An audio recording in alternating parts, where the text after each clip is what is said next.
or I am absolutely convinced that there is life elsewhere in the universe for the simple reason there is way too many stars and there is way too many planets.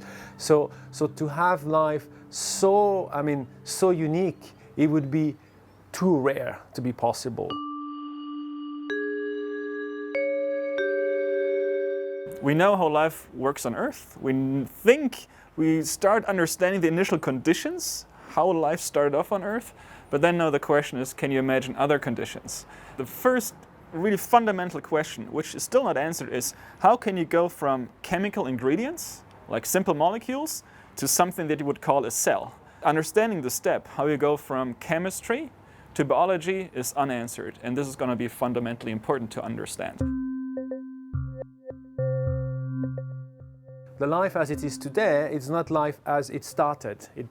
Now it's a very fully evolved system that had many times, in a couple of billion years, to expand, to develop, to fine-tune, and to have such a perfect mechanics. Until somebody have created some sort of life into a lab, we don't really know what is the origin of life. If someone can demonstrate they're making life into a lab, life that is kind of similar in these building blocks of the life we have on Earth, that's it. We believe that the conditions on Mars some billion years ago were very similar to the conditions on early Earth. And the goal on Mars is now to investigate whether at one point in time it indeed provided conditions that led to the formation of life. I think most people would agree that today it's going to be almost impossible or very, very unlikely to find life on Mars right now.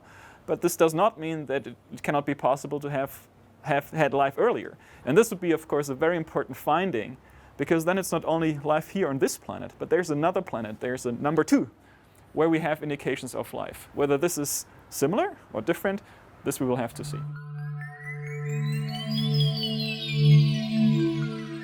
First we go to Mars and we're going to bring rocks. It's going to happen, it's just a matter of time, but the time is going to be very short, 10 to 15 years it will be back here, and we will learn a lot by doing this.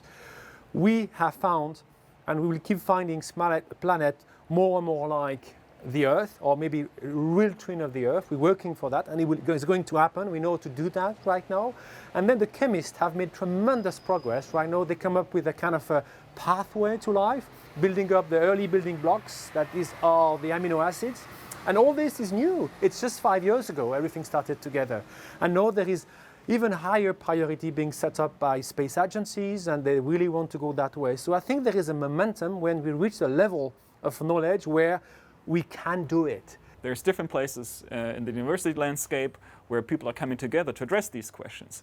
And I think it's a combination of progress in different research fields. It's not only the astrophysics, the exoplanet research, but it's also the progress in chemistry, in biology, in earth system science, where it's really now time to put all these different knowledge and expertise together and try to tackle the question.